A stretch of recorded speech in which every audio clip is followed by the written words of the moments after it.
घटका समीप आलेली आहे। उद्या 20 तारखेला महाराष्ट्र विधानसभेच्या एकूण 288 जागांवरती एकाच टप्प्यात मतदान होत आहे। उद्याचा दिवस हा तुमच्या आमच्यासाठी लोकशाहीसाठी अत्यंत महत्त्वाचा आहे।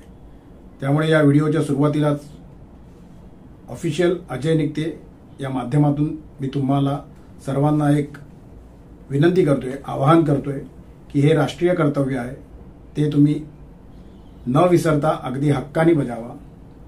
तुम्हाला जो पक्ष योग्य वाटतो, तुम्हाला जो उमेदवार योग्य वाटतो, त्या उमेदवाराला मतदान करा, पण मतदान नक्की करा। एकूण 288 जागा आहेत।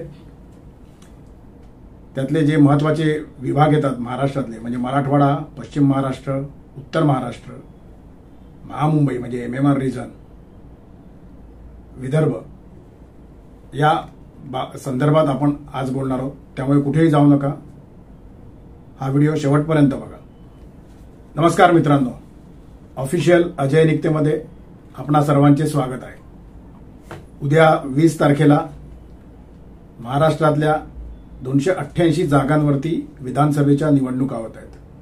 गेले 1.25 महिना जवळजवळ, खरं तर लोकसभेच्या निवडणुकांनंतर महाराष्ट्र विधानसभेच्या निवडणुकांकडे सर्वांचंच लक्ष लागलेलं आहे। फक्त महाराष्ट्रातल्याच नाही तर देशभरातल्या लोकांचं लक्ष लागलेलं आहे। या निवडणुका कशा होणार आहेत, त्यातले महत्त्वाचे भाग कुठले आहेत, म्हणजे मी मगाशी म्हणालो तसे मराठवाडा, पश्चिम महाराष्ट्र, उत्तर महाराष्ट्र, मुंबई म्हणजे महानगर MMR रिजन आणि इतर, तर त्या संदर्भात आपण आज बोलणार आहोत। या 288 जागांमध्ये शेड्यूल कास्टच्या SCच्या जागा 29 आहेत, शेड्यूल ट्राईबच्या 25 आहेत। लोकसभेला 9,29,43,890 असे एकूण मतदार महाराष्ट्रामध्ये होते। ते आता वाढलेले आहेत विधानसभेच्या निवडणुकीसाठी। ते झालेले आहेत आता 9,59,00,000। त्यामध्ये पुरुषांची संख्या आहे 4,59,00,000, महिलांची आहे 4,64,00,000 आणि तृतीयपंथीय देखील 6,000 आहेत। लोकसभेच्या निवडणुकांमध्ये 48 मतदारसंघ लोकसभेचे होते। त्यामध्ये जवळपास 61.5% लोकांनी मतदानाचा हक्क बजावला, म्हणजे जवळपास 5,71,79,133 मतदारांनी मतदानाचा हक्क बजावला। आणि निवडणुकांच्या निकालानंतर महायुतीची मोठ्या प्रमाणावरती पिछेहाट झाली। त्या जागांची जी म्हणजे त्याला म्हणतो आपण त्या ज्या जागा मिळाल्या होत्या लोकसभेला, त्याचं एक तुम्हाला छोटंसं मी आकडेवारी सांगतो आणि मग आपण विधानसभेच्या निवडणुकांकडे वळूया। त्या लोकसभेच्या निवडणुकांमध्ये काँग्रेसनी 13 जागा मिळवलेल्या, त्यांना 17% मतदान झालं होतं। उभाटा गटाने 9 जागा मिळवल्या होत्या, त्यांना 16.90% मतदान झालेलं। शरद पवार गटाने 8 जागा मिळवलेल्या, त्यांना 10.3% मतदान झालेलं। अशा महाविकास आघाडीच्या एकूण 30 जागा 48 पैकी आल्या होत्या। महायुतीची प्रचंड मोठ्या प्रमाणावरती पिछेहाट झाली होती। त्या निवडणुकीमध्ये भाजपला 9 जागा मिळाल्या होत्या, 26.4% त्यांना मतदान झालं होतं। लक्षात घ्या इथे तुम्ही, भाजपला 9 जागा मिळाल्या होत्या पण मतदान झालं होतं 26.4% आणि काँग्रेसला 13 जागा मिळाल्या होत्या पण मतदान झालं होतं 17% फक्त। शिवसेना शिंदे गटाला 7 जागा मिळाल्या होत्या, त्यांना मतदान झालं होतं 13%। अजित पवार गटाला 1 जागा मिळालेली, त्यांना झालेलं मतदान 5.4% आणि अन्य 1 जागा मिळालेली, त्यांना 11%। असं एकूण भाजप, शिवसेना शिंदे गट आणि अजितदादा गट अशा त्यांच्या मिळून 17 जागा होत्या, त्यांना 43.9% मतदान झालं होतं। तर महाविकास आघाडीच्या 30 जागा होत्या, त्यांना 42.3% मतदान झालं, म्हणजे जेमतेम एक सव्वा टक्क्याचा पाऊण टक्क्याचा मतदानामध्ये म्हणजे टोटल पर्सेंटेजमध्ये फरक होता। आता आपण महाराष्ट्र विधानसभेच्या निवडणुकांच्या संदर्भात बोलूया। मगाशी मी तुम्हाला जी आकडेवारी सांगितली नवीन मतदारांची, लोकसभेपेक्षा विधानसभेला जी वाढलेली आहे त्याची, त्यामध्ये नवमतदार 19,48,000 झालेले आहेत आणि 1,01,86 पोलिंग स्टेशन आहेत। लक्षात घ्या मित्रांनो, लोकसभेपेक्षा आता विधानसभेला जी मतदारांची संख्या वाढलेली आहे ती तब्बल 19,48,000 आहे. या विधानसभा निवडणुकीसाठी तब्बल 158 पक्ष संपूर्ण 288 मतदारसंघातनं रिंगणामध्ये आहेत. त्यामध्ये सर्वाधिक उमेदवार हे बसपाचे आहेत, वंचित ही दुसऱ्या क्रमांकावरती आहे आणि भाजप ही तिसऱ्या क्रमांकावरती आहे. एक पटकन आपण ती आकडेवारी बघूया आणि मग आपण बोलूया. मी सर्व जे 158 पक्ष रिंगणात आहेत त्यांची आकडेवारी तुम्हाला सांगणार आहे. जे महत्वाचे पक्ष आहेत त्यांची तुम्हाला आकडेवारी सांगतो. भाजपने 149 ठिकाणी उमेदवार उभे केलेले आहेत, काँग्रेसने 101 ठिकाणी, शरद पवार गटाने 86 ठिकाणी, एकनाथ शिंदे शिवसेना 81 ठिकाणी, उद्धव सेना 95 ठिकाणी नशीब आजमावते, अजित पवार गट 59 ठिकाणी नशीब आजमावतोय, बहुजन समाज पार्टीने 259 ठिकाणी त्यांचे उमेदवार उभे केलेले आहेत आणि वंचित बहुजन आघाडीने 200 ठिकाणी, राष्ट्रीय समाज पक्ष 93 ठिकाणी आणि सर्वात महत्वाचं महाराष्ट्र नवनिर्माण सेना जवळपास 132 ते 133 जागा लढते. आता आपण महाराष्ट्रातल्या 288 जे मतदारसंघ आहेत त्यातले आपण विभाग वाईज किंवा विभागाप्रमाणे जे मतदारसंघ आहेत त्या संदर्भात बोलूया.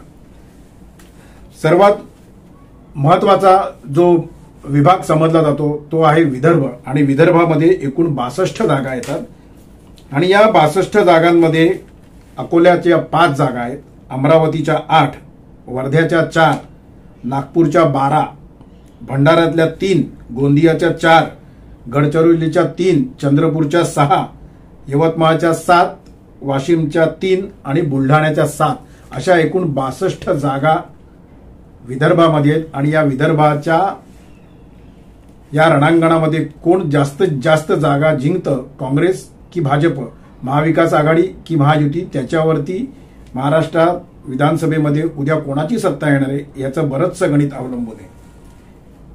यातल्या लढती कशा होत आहेत त्या अतिशय रंजक आहे बघणं. त्या मुद्दाम बघा तुम्ही. भाजप इथे 47 ठिकाणी उमेदवारी उभी केली आहे भाजपनी. काँग्रेस विरुद्ध भाजप 35 ठिकाणी लढत आहेत.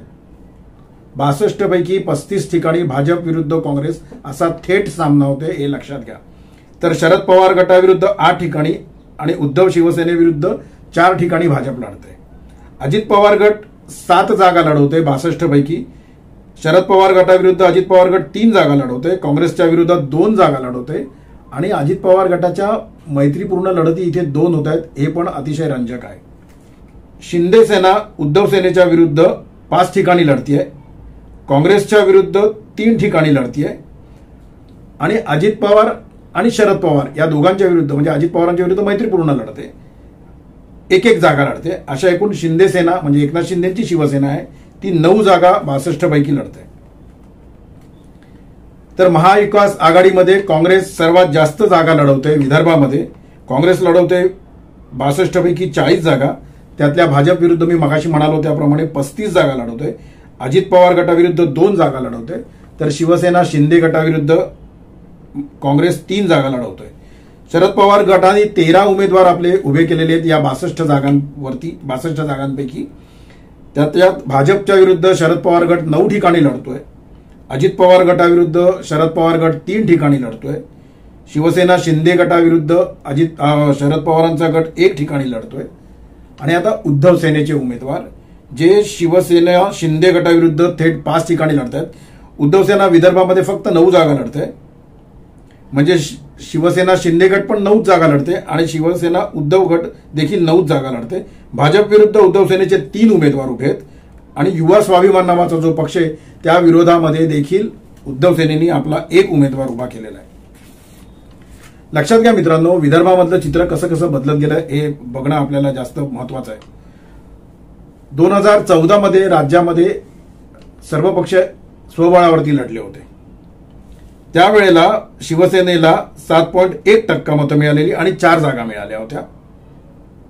पण राष्ट्रवादी काँग्रेसची अवस्था तेव्हा अत्यंत वाईट, अत्यंत बिकट झाली होती. त्यांना जेमतेम 2% जागा मिळालेल्या आणि एकाच ठिकाणी राष्ट्रवादी काँग्रेसचा उमेदवार जिंकून आला होता. यंदाच्या लोकसभा निवडणुकीची आकडेवारी बघा जरा थोडी म्हणजे आपण लक्ष देण्यासारखी ती आकडेवारी आहे. 62 पैकी 42 विधानसभा मतदारसंघामध्ये महाविकास आघाडी तर 19 मतदारसंघांमध्येच फक्त महायुती आघाडीवरती होती. मग त्यांना मताधिक्य मिळालं होतं. महायुतीला केवळ 3 जागा मिळाल्या होत्या, नागपूर, अकोला भाजप आणि बुलढाणा शिंदे सेनेला मिळाली होती. तर लोकसभा निवडणुकीमध्ये काँग्रेसला 5, शरद पवार गट आणि उद्धव सेना गटाला 1 जागा मिळाली होती. अत्यंत इंटरेस्टिंग आकडेवारी आहे ही. आता ती विधानसभेपर्यंत तोच ट्रेंड कायम राहतोय का, मतदारांची मानसिकता तीच राहते का, हे बघणं अत्यंत रंजक ठरणार आहे. ते आपल्याला 23 तारखेला दिसून येईल. महाविकास आघाडीच्या दृष्टीने कुठल्या गोष्टी ज्याला आपण म्हणतो की एज आहे महाविकास आघाडीला, ते आपण बघूया.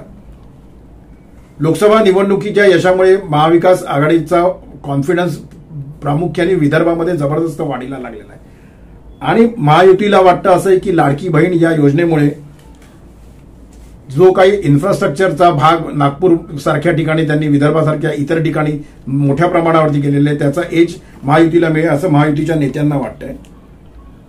आणि सर्वात महत्वाचं म्हणजे नागपूर आणि प्रामुख्याने विदर्भामध्ये आरएसएसचा बालेकिल्ला आहे, आरएसएसचं मुख्यालय तिथे आहे. त्यामुळे असं वाटतंय महायुतीच्या नेत्यांना असं वाटतंय की तिथल्या संघ स्वयंसेवकांचा त्यांना जास्तीत जास्त फायदा घेता येईल. तर महाविकास आघाडीच्या नेत्यांचं असं म्हणणं आहे प्रामुख्याने विदर्भामध्ये महाविकास आघाडीकडे नेते मोठ्या प्रमाणावरती म्हणजे विजय वडेट्टीवार असो, नाना पटोले असोत आणि इतर, त्यामुळे त्यांच्याकडे प्रत्येक जिल्ह्यामध्ये लक्ष देऊ शकेल असे नेते मोठ्या प्रमाणावरती विदर्भात आहेत आणि त्याचा फायदा महाविकास आघाडीला होईल असं त्यांना स्वतःला असं वाटतंय. त्यानंतर आता आपण जाऊया मराठवाडा. मराठवाड्यातल्या लढती देखील अत्यंत महत्वाच्या असतात. कारण याचा असं आहे, मराठवाड्यामध्ये आता जो मराठा मोर्चा, मराठा आंदोलनाचा विषय गाजत होता गेले काही महिने प्रामुख्याने आणि त्याच्या आधी खरं तर 1.5-2 वर्ष, त्यामुळे मराठा आंदोलनाचा कितपत फटका किंवा कितपत फायदा महाविकास आघाडीला आणि महायुतीला होतोय हे बघणं म्हणजे आपण ज्याला म्हणतो की हे बघणं रंजक तर ठरेलच, पण हे बघणं अभ्यासाच्या दृष्टीने देखील राजकीय धुरीणांना आणि राजकीय विश्लेषकांना अत्यंत महत्वाचं आहे. मराठवाड्यामध्ये तब्बल 46 जागा येतात आणि या 46 जागा छत्रपती संभाजीनगरमध्ये 9 आहेत, जालन्यामध्ये 5 आहेत, हिंगोलीला 3 आहेत, परभणीला 4 आहेत, बीडमध्ये 6 आहेत, नांदेडमध्ये 9 आहेत, लातूरमध्ये 6 आहेत आणि धाराशिवमध्ये 4 आहेत. अशा एकूण 46 ठिकाणी मराठवाड्यामध्ये विधानसभेच्या लढती होत आहेत. विधानसभेच्या या मराठवाड्यातल्या लढती आहेत त्या कोण कशा लढत आहेत ते आता आपण बघूया. भाजपने इथनं 20 उमेदवार उभे केलेले आहेत. ते 20 उमेदवार जे आहेत त्यातले काँग्रेस विरुद्ध 10 ठिकाणी भाजपची थेट लढत होती. शरद पवार गटाविरुद्ध 7 ठिकाणी तर उद्धव सेनेच्या विरुद्ध 3 ठिकाणी भाजपच्या लढती होत आहेत. एकनाथ शिंदेंनी 17 ठिकाणी उमेदवार उभे केलेले आहेत. त्यातले काँग्रेस विरुद्ध 4 ठिकाणी लढत आहेत, शरद पवार गटाविरुद्ध 2 ठिकाणी तर उद्धव सेनेविरुद्ध तब्बल 11 ठिकाणी शिंदे सेना आणि उद्धव सेना अशी जोरदार लढत मराठवाड्यामध्ये बघायला मिळणार आहे. मराठवाड्यामधले नेते तुम्ही बघा, लक्षात घ्या, महत्वाचे आणि मोठे नेते आहेत महायुतीच्या दृष्टीने पण आणि महाविकास आघाडीच्या दृष्टीने पण. महाविकास आघाडीच्या दृष्टीने तिथे अमित देशमुख आहेत, स्वतः राजेश टोपे आहेत. तर महायुतीच्या सैन्यामध्ये आपण म्हणूया, महायुतीच्या सैन्यातले जे सरदार आहेत मराठवाड्यामधले ते कोण कोण आहेत तर अतुल सावे आहेत, धनंजय मुंडे आहेत, तानाजी सावंत आहेत, अब्दुल सत्तार आहेत आणि इकडे अशोक चव्हाण महायुतीमध्ये त्यांची कन्या स्वतः उभी आहे श्रीजया चव्हाण. अजित पवार गट इथे 10 ठिकाणी लढतोय. त्यांनी काँग्रेस विरुद्ध 1 ठिकाणी लढत आहे, उद्धव सेनेविरुद्ध 2 ठिकाणी लढत आहे, पण शरद पवार गटाविरुद्ध अजित पवार गट थेट 7 ठिकाणी भिडणार आहे मराठवाड्यामध्ये. महाआघाडीचे उमेदवार बघा तुम्ही, काँग्रेसने 15 ठिकाणी उमेदवार उभे केलेले आहेत, भाजप विरुद्ध 10 ठिकाणी लढतोय काँग्रेस, शिवसेनेविरुद्ध 4 ठिकाणी आणि अजित पवार गटाविरुद्ध 1 ठिकाणी. उद्धव सेनेने 16 उमेदवार उभे केलेले आहेत, भाजप विरुद्ध 3 ठिकाणी लढतोय, शिंदे सेनेविरुद्ध 11 ठिकाणी मगाशी म्हणाल्याप्रमाणे, अजित पवार गटाविरुद्ध 2 ठिकाणी आणि शरद पवार गटाने देखील 16 उमेदवार मराठवाड्यात उभे केलेले आहेत. मगाशी तुम्हाला बोललो तसं भाजप विरुद्ध 7 ठिकाणी लढते शरद पवार गट, अजित पवार गटाविरुद्ध देखील 7 ठिकाणी लढते आणि शिंदे सेनेविरुद्ध 2 ठिकाणी. या ठिकाणी देखील महायुतीला असं वाटतं, खरं तर संपूर्ण महाराष्ट्रातच महायुतीचं असं म्हणणं आहे, महायुतीच्या नेत्यांचं असं म्हणणं आहे की लाडकी बहीण योजना जी आहे ती अत्यंत प्रभावी ठरेल आणि त्याचा फायदा महायुतीला होईल. मराठवाड्यामध्ये प्रामुख्याने मराठा मतांचं प्राबल्य असताना मराठा मतांचं ध्रुवीकरण कसं होतंय हे बघणं महायुतीच्या दृष्टीने आणि महाआघाडीच्या दृष्टीने महत्वाचं ठरणार असतानाच महायुतीच्या दृष्टीने ओबीसींचं ध्रुवीकरण होईल असं एक त्यांना कुठेतरी वाटतं. अशी एक त्यांची समज आहे महायुतीची की ओबीसींचं ध्रुवीकरण होईल आणि ते आपल्याला फायदेशीर ठरेल. मगाशी मी म्हणालो त्याप्रमाणे महाविकास आघाडीला असं वाटतंय की मनोज जरांगेंच्या आंदोलनाचा आपल्याला फायदा होईल. तो फायदा कितपत होतोय, सोयाबीन उत्पादक आहेत त्यांची नाराजी कितपत मराठवाड्यामध्ये महाविकास आघाडीला उपयोगी येते हे बघणं या इथे महत्वाचं ठरणार आहे. त्यानंतर येतोय उत्तर महाराष्ट्रातल्या लढती. उत्तर महाराष्ट्रामध्ये देखील जवळपास 47 जागा आहेत. नंदुरबारमध्ये 4 जागा येतात, धुळ्यामध्ये 5, जळगावमध्ये 11, नाशिकमध्ये 15 आणि अहिल्यानगरमध्ये 12 जागा येतात. या ठिकाणी भाजप 21 ठिकाणी लढते, शिवसेना शिंदे गट 13 ठिकाणी लढतोय, अजित पवार गट 14 ठिकाणी लढतोय. तर महाविकास आघाडी मधनं काँग्रेस तब्बल 15 ठिकाणी लढते, उद्धव सेना 13 ठिकाणी लढते आणि शरद पवार गट 17 ठिकाणी लढतोय. उत्तर महाराष्ट्रातल्या 2 जागा अशा आहेत, मी सांगतो तुम्हाला. देवळाली आणि अहिल्यानगर जिल्ह्यामधलं श्रीरामपूर या इथे मैत्रीपूर्ण लढत होणार आहे. तर मालेगाव मध्यमध्ये महायुतीने स्वतःचा अधिकृत उमेदवारच उभा केलेला नाहीये. लक्षात घ्या, कारण आता मालेगाव मध्यचा जेव्हा निकाल लागेल तेव्हा त्याच्या मागचं गणित काय होतं हे आपल्याला लक्षात येईल. या ठिकाणी देखील महायुतीच्या काळामध्ये उत्तर महाराष्ट्रामध्ये जास्तीत जास्त निधी दिला गेला होता असं महायुतीच्या नेत्यांचं म्हणणं आहे. त्यामुळे उत्तर महाराष्ट्रामध्ये जास्तीत जास्त जागा निवडून येतील असं आज सकाळी मी महायुतीतल्या 2 नेत्यांशी बोललो, महत्वाच्या नेत्यांशी. त्यांनी मला असं सांगितलं की उत्तर महाराष्ट्रामध्ये आम्ही कोट्यवधी रुपयांचा निधी दिला होता, त्यामुळे 47 जागांपैकी जास्तीत जास्त जागा आमच्या निवडून येतील अशी आमची अपेक्षा आहे. आणि अर्थातच लाडकी बहीण योजनेचा त्यांना वाटतं की तिथे त्यांना जास्तीत जास्त फायदा होऊ शकतो. महाविकास आघाडीला असं वाटतंय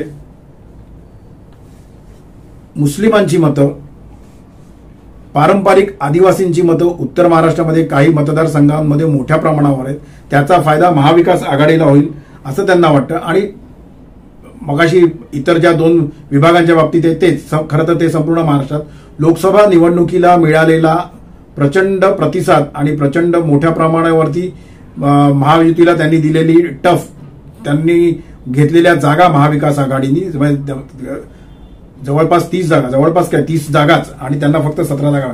त्यामुळे उत्तर महाराष्ट्रामध्ये देखील महाविकास आघाडीच्या नेत्यांना असं वाटतं की उत्तर महाराष्ट्रामध्ये आपण 47 पैकी जास्तीत जास्त जागा निवडून.